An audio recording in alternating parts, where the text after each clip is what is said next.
When Leaves of Grass was first published in 1855, it didn't look like anything else on Earth in the literary world. I mean, it didn't rhyme, it didn't follow form, it didn't whisper, but it did sing.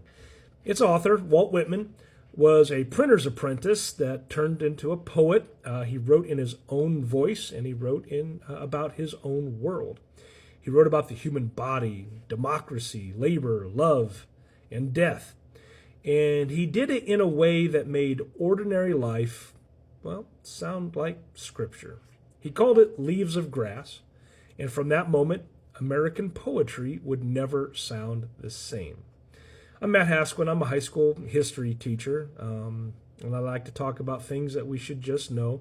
I've been talking a lot about literature and poetry lately, and it's probably because I'm also a Scholar Bowl, Quiz Bowl coach. But, there's some things I enjoy talking about, and I'm fortunate enough to have had a solid enough liberal arts education when I was younger to remember these things, and I just enjoy talking about them. So let's talk about Walt Whitman and Leaves of Grass.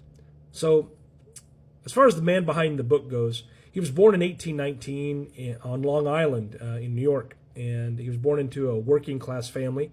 He left school early, and he taught himself. He worked as a printer, a journalist, and then eventually an editor. He wasn't educated in the literary salons of Boston, the transcendental crowd, but he was educated by the ferry, the fields, and the crowd. And by his 30s, he had come to believe that poetry should speak to and from everyone. Not just kings, not just scholars, but people. And in 1855, he set the type himself for the first edition of Leaves of Grass. It was a slim green volume of just 12 poems with no author's name on the cover. And inside, the opening line changed everything.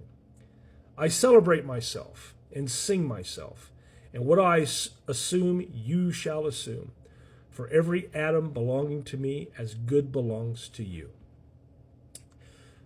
Before Whitman, poetry in English, it followed structure, rhyme, meter, restraint. And Whitman really just kind of throws that all out. His poetry was free verse, long, rhythmic lines that rolled like speech, and they just had almost like a sensation like breathing, like breath. I mean, he used repetition, catalogs, and sweeping imagery to create what felt like an American Bible, a song of the body and the soul, of work and wonder, of democracy itself. In Song of Myself, he declares, I am large, I contain multitudes.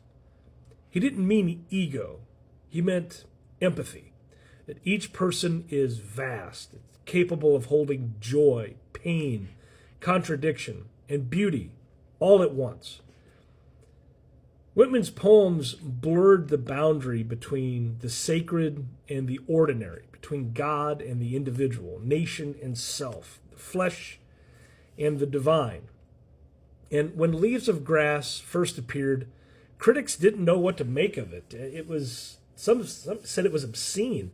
It was obscene because it had this frank celebration of the human body and sexuality, and others dismissed it as just being arrogant. But a few, like Ralph Waldo Emerson, recognized its brilliance immediately. Emerson will write to Whitman, and he wrote, I greet you at the beginning of a great career. Whitman was so proud of that letter, he had it printed in the next edition.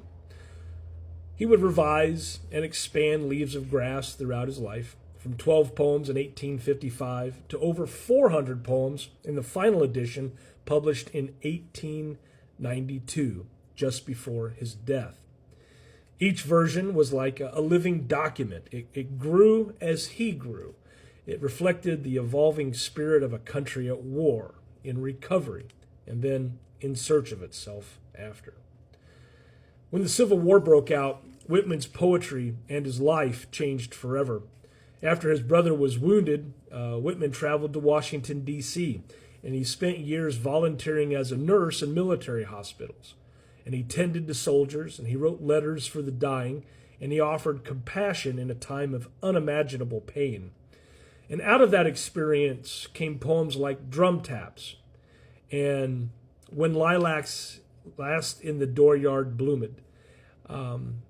They were elegies for Abraham Lincoln and for that generation that basically tore itself apart.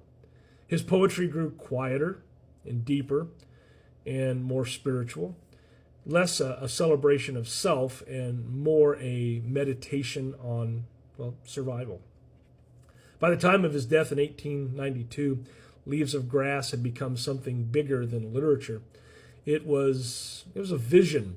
It was a vision of a world where every person contained divinity, where democracy was just not a form of government, but it was this sacred equality of souls. And Whitman influenced generations, from Langston Hughes to Allen Ginsberg, from Pablo Neruda to Bob Dylan. He made poetry American and made America something worth singing about. The reason why it matters, why I'm talking about Leaves of Grass tonight, well, it matters because it's more than just a book. It is a mirror.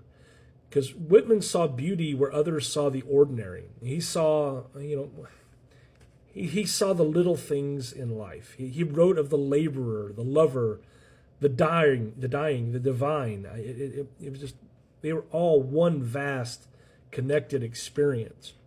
He taught that democracy isn't just about laws, it's about imagination, empathy, and the belief that every life is worth celebrating. He once wrote, "The proof of a poet is that his country absorbs him as affectionately as he has absorbed it."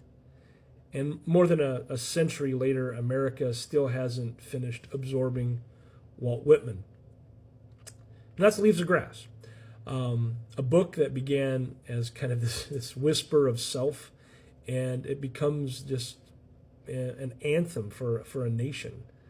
It's about the body, the soul, and the simple miracle of existing.